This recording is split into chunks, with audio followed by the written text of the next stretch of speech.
It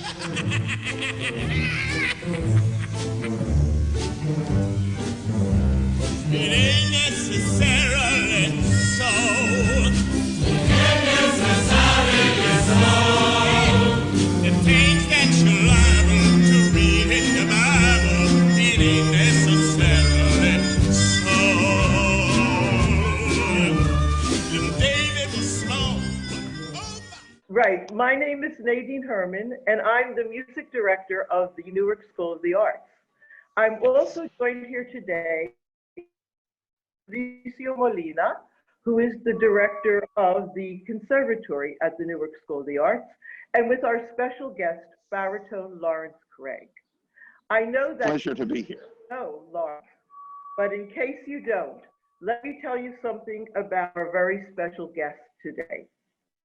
Lawrence Craig is known for his fine baritone virtuosic talent, has been acclaimed by the New York Times. A student of the great bass baritone William Warfield, Mr. Craig is a graduate of Florida Grand Opera and Chautauqua Young Opera programs. Lawrence has appeared in Carmen, Così, Magic Flute, Ariadne, and made his debut in Falstaff. Mr. Craig is also a director and has made his directorial debut with the Albania National Opera with Porgy and Bess.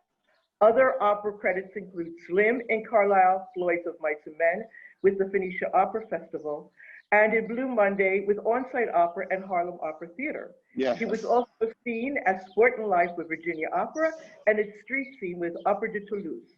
Also, Mr. Craig has appeared with Spoleto USA, Chicago Opera Theater, and was in the first opera composed for Off-Broadway. He was also in Baz Luhrmann's La Boheme on Broadway and has appeared with Jimmy Roberts in the Jimmy and Larry Show. Orchestra have included Louisville Symphony, Symphonic Orchestra of Chile, Dayton Philharmonics, and Sonati Pops, plus Philharmonias of Greece, Houston, Vancouver, Bucharest, and many, many more. Lawrence Craig was also part of the choir to honor President Obama when he received the Nobel Peace Prize. Lawrence is also Reverend Lawrence Craig. So Lawrence, welcome. I am so glad to see you and to see that you're healthy and alive and doing great. And my first wonderful. question to you is to tell us about William Warfield as your teacher and mentor, someone that we all love and admire. Yes, and even to this day, whenever I encounter those persons who are aware of him and his career, his life, the same sentiment holds over. It was a very marvelous thing for other students and myself during our time studying with him to see how he was received in all of the world by people from various arenas. He was truly respected and adored as not only an artist, but as a human being. His humanity was just one of the most fabulous attributes about him. Not to mention his cooking skills. Wow. I lived and studied with him for 10 years. Amazing. He became aware of my talent when I was 16 years old. And when the State Music Convention in Illinois, Dr. Art Schmittler, who is still with us today, he was the president of the Illinois Music Educators Association, they found out that William Warfield was interested in this young baritone, at that time even, who had moved into the state from Cleveland, Ohio. My father was pastoring in Cleveland, Ohio, and then we moved into East St. Louis, Illinois. And the Illinois Music Educators Association was contacted by the Ohio Music Educators Association. Miss Helen Seymour was my junior high school music teacher, and so she went to the state president and said, we have to let them know that this young man is in Illinois, so he is handled appropriately. So word got to William Warfield at the University of Illinois that this young man had moved into the state, and they were already calling him Baby Warfield. Robert Ray, who wrote the Gospel Mass that many of us are familiar with and has been performed all over the world, was a professor there in the music school at the time and served as Warfield's exclusive accompanist. So Warfield tapped Robert Ray to go to the state music convention for high school choruses and choirs to hear this young man, to see if there was really anything there.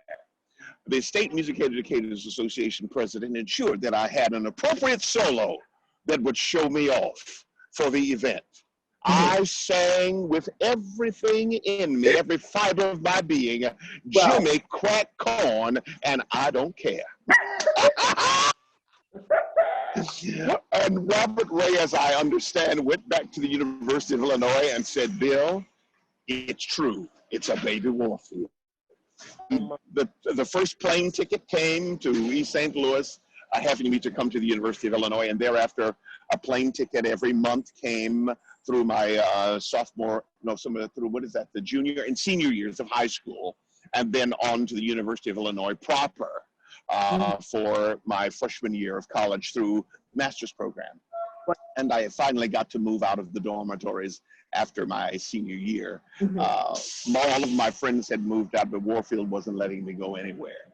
I had to be about my music and stay focused and not be out in the campus apartments off campus and the whole 9 yards where he couldn't get a hold of me quickly, especially when I wasn't living at the house in those times during the semester on the weekends. So. Wow, you know, Lawrence, you're quite a storyteller. I love listening to you talk about it. So it looks like you're on Broadway right now, right? It's beautiful outside. Yes, I'm on 42nd Street here in one of the gardens at the Miracle on 42nd Street. Wow. I think, what was I doing at the time? I was performing in Terra Incognita. Roberto Sierra was a composition professor at Cornell University. He partnered with the Women's Project in New York City, and also all the theater right here off Broadway. I'm looking at it, but it is now all changed because of the new construction. So one of the theaters here off Broadway, and I led the cast as Cristobal in Cristoforo Colombo and Terra Incognita here off Broadway. And so this is a wonderful setting to be here. And it was during my tenure in that production that I met Richard Adler, who wrote Damn Yankees, who then became interested in me for another project, and so many other wonderful persons like Felicia Rashad and Barbara Montgomery. So great memories to just be here because I had so much love here. Well, I know that you are known for your performances of Porgy and Bess all over the world, but I wanted to ask you, how did you get to Albania and become a director and even doing Porgy and Bess in Albania? I find the concept just amazing. How did that happen? It's the same way I got anywhere. Often phone, and when the person on the other end told me they were looking for, I wondered, did they have the right Lawrence Craig? That happened all the time. The grace of God. What can I say? Some of it, well, a good deal of it had nothing to do with agents, as a matter of fact. I understand. It had to do with conductors. Yes. And that was the U.S. Embassy in Tirana and the U.S. State Department. There was a call by the head of the opera in Tirana, who he always had a dream to have American music in the theater there, to do Gershwin. But because of their political situation, it was impossible to bring American music there. And so when there was a break in that fabric, a call went out. I don't know how that landed in my lap, as a matter of fact. But I was with Beach Associates at the time. And I got a call from him saying, I've just been contacted they want you to direct Porgy and Bess. And I told him, oh, yes, he can do it, because he can practically sing every role in it, from Porgy to Sport and Life. Exactly. And yeah, and you know, his mentor was William Warfield, the great Porgy, and William Warfield's former wife, Leontine Price. They performed that thing all over the world, and so he has all of that experience to draw from. I'm certain it would work well. That is particularly how that happened. And I was both the diction coach and the stage director, and I did a lot with music as well. Wow. Because style was an right. You can't play Gershwin like Verdi. No. Exactly. So I stepped off of the plane, and I went right into coaching sessions. Wow. Immediately with cast. And so, yeah, but it was a wonderful situation. I lost my voice, I think it was the second week. Really? Yeah. There's a different dynamic in the opera houses there. People have jobs for life in the opera house. They get a certain status, and the state gives them this situation. So some of them didn't take Porgy seriously. They thought that every part was some Frank Sinatra thing. Boy, were they mistaken. They soon learned differently. Yes, absolutely. Because I put the hammer down. Yes. Yeah. And so we had extra music sessions. We beat notes. We did the whole 9 yards. And the ambassador there in Tirana, an African-American man. He was an African-American man at the time. And his cousin sang in the chorus at the Metropolitan Opera. Wow. So he knew a bit about me before I arrived. But I never will forget his commentary following his coming to opening night at the opera. First time American music is played in Tirana, and first time Gershwin has ever played in the country of Albania. He thought he was in the USA. Wow. He said, Lawrence, what did you do to those people? Because I did not hear any Albanian accent. I heard Southern people on stage. I said, you really would not have liked to have been under my lashing during those rehearsals. But it was wonderful. We worked night and day. You mentioned that, you know, it is God's grace that your career came together and you became a reverend. How does faith affect your music and your art? Well, first, okay, that's a great one. William Warfield, my late mentor, his father was a Baptist minister, and Warfield served as his minister of music for a long time as a youngster growing up. So he played the piano at church. And so he always taught me from a position of grace. God's grace, God's mercy, and which are everlasting. And we applied that. Well, music, firstly, we have to understand what music is. What is music, Lawrence? It's notes, and it's got rhythms, you have melodies, and no. What is music, Lawrence? This is Warfield. Music is God's language of love. So I don't send you forth into the world as a singer. I send you forth into the world as a prophet of God's language of love. That was his take, and that is how he instructed me, and that was in everything we did, from German lieder to opera. And so the scripture that says, study to show thyself approved, a workman that needeth not be ashamed, that was our mantra. Wow. Well, the other thing I wanted to ask you about is this opera that you did off Broadway. What opera was it? And, you know, that is something that I've always thought about for years. What a great idea to do an opera in one of those great small off-Broadway theaters, a great venue, and the occasion to premiere new work. So could you tell us what you did? Yes, as I mentioned earlier in our taping, I performed the role of Cristobal In Terra Incognita I'm sorry. by I didn't know. Roberto Sierra. Yeah. Now there's another one that was written for motion pictures. That's the one. It was the first one written, right, Intar. Yes. Oh, it was Intar. That's it. Intar and the Women's Project. Those were the two that were engaged with Terra Incognita. Now, the first motion picture written for, the first opera written for motion pictures was Maya's Ark by David Wolfson. I played the role. Now, this is interesting. You asked me about faith. It is amazing, these parts that have come to me.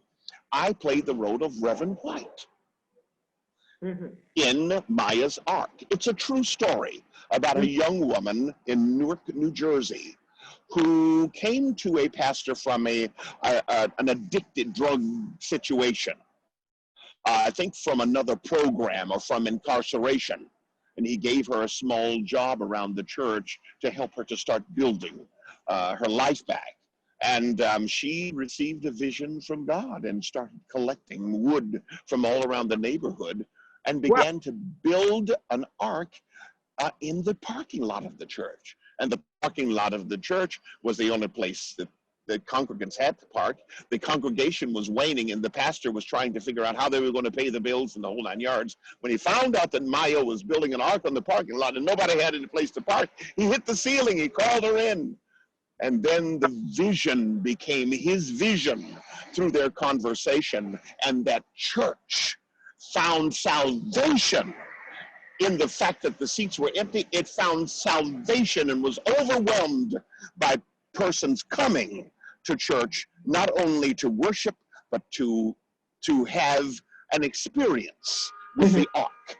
Yeah, this is a place where God's vision has been made manifest. Yeah. Wow. Wonderful part. Well, the other thing I wanted to ask and that you was the Family Opera Initiative, Greta Holby. Yes. It dawned on me what I wanted to ask you about Broadway was about Baz Luhrmann. Yes. And La Boheme. Well, first of all, Baz Luhrmann's one of my favorite filmmakers. And what was it like to work with him? Baz Luhrmann, that was amazing. How did I get the audition? Oh, that was my agent, Suzanne Schachter.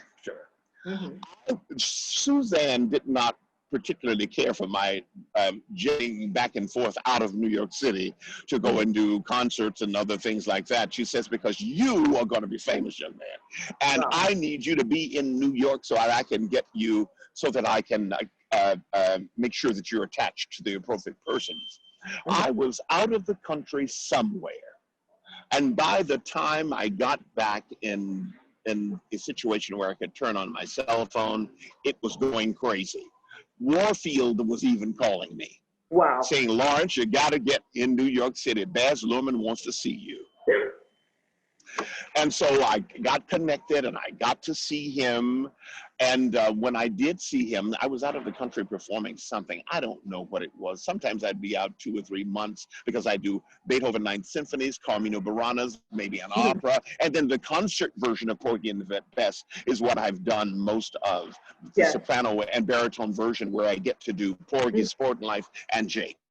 So at any rate, I came back into the country. I went to see him at one of the rehearsal studios right down here. And at the end of my audition, he said, and he always addressed me this way, Lawrence, darling. That just brings back such great memories. Lawrence, darling. He says, unfortunately, we've cast the Broadway show. It's all done, but everybody just kept talking about you, and I kept hearing this Lawrence Craig situation. So I just wanted to see you possibly for future projects. Now, you know, my whole fluff fell. I mean, I was so saddened by that. I'm sure your heart dropped out. But then he said, out of nowhere, as I was turning, he said, but I want you to do something for me. I says, I want you to sing an aria. And I think I sang Escamillo's aria From Carmen. Carmen. So I think that's what I sang. And he says, I want you to sing it with the converse meaning. Oh, It was an exercise, an acting exercise. And he had cameras to follow me around the room. He wanted me to use the entire space. And so there were these people with cameras on their shoulders follow me around the room. And after I did it, after I finished the exercise, he turned to the table of directors, his assembled persons for each of the various departments. He says, I'm not going to Broadway without him. wow. Find some money. and so they made a part for me. Wow, what a story. And it was really wonderful. And I do have some wonderful photos from our time in San Francisco and then here on Broadway. Yeah, I saw it. That was a marvelous. That was just one of the incredible highlights. Yeah. Oh, for sure. You know, we're almost done with the time, but I would love to hear your story. You know, what was it like performing for the President Obama? Oh, that was amazing. That was amazing. This was the New York celebration for his acceptance of the Nobel Peace Prize. That was one of those stellar situations that will continually be a highlight in my performance life. For your life. I sang It Ain't Necessarily So. Wow. And brought the house. Well, of course, I made sure I didn't talk to anybody for 2 days. Because I was going to make sure that my voice was sparkling, and it came out right for me. The voice was working well, and there was such a wonderful, warm occasion. A lot of friends showed up at the theater. I met a number of celebrities who were there, and then I was also asked to sing for the diplomatic audience, the diplomats who were going to be going into foreign lands, who were from ambassadors and things like that. When you walk through a storm, hold your head up high and don't be afraid of the dark. At the end of the storm is a golden. At the end of golden the sky. Yes, a golden sky. And the sweet silver song of the lark. Of the lark. Walk on through the wind, walk on through the rain. Though your dreams be tossed and blown. Yeah. Tossed and blown. That's right. Walk on with hope in your heart, and you'll never walk alone. You'll never walk alone. So Yes. where was the ceremony held? What theater was it at? Do you remember? It was at John Jay. It was at an auditorium at John Jay. Wow. Yes. Oh, wow. Well, Lawrence, I wish we could spend the entire afternoon speaking to you. Oh, but wonderful. We're out of time on our link, but I want to tell you this was thrilling. I am so touched, and I am honored that you took the time to speak to us today.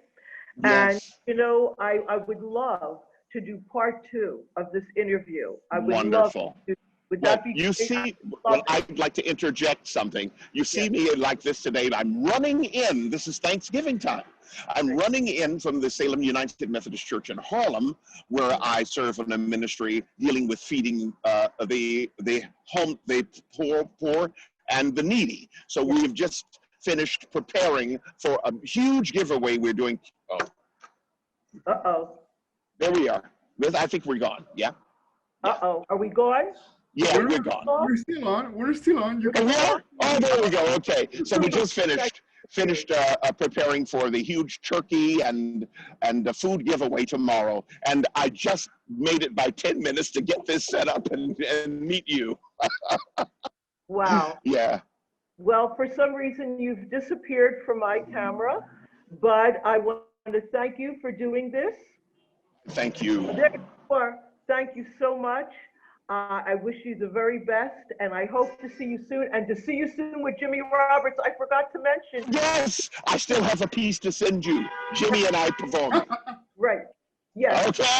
Okay. Much love. Right. Thank you, Dr. Molina. Thank you, Nadine Herman. Bye. Okay. Thank you. Wonderful. Bye-bye. 100 years. I'm preaching this sermon to show Venus, Venus, Venus,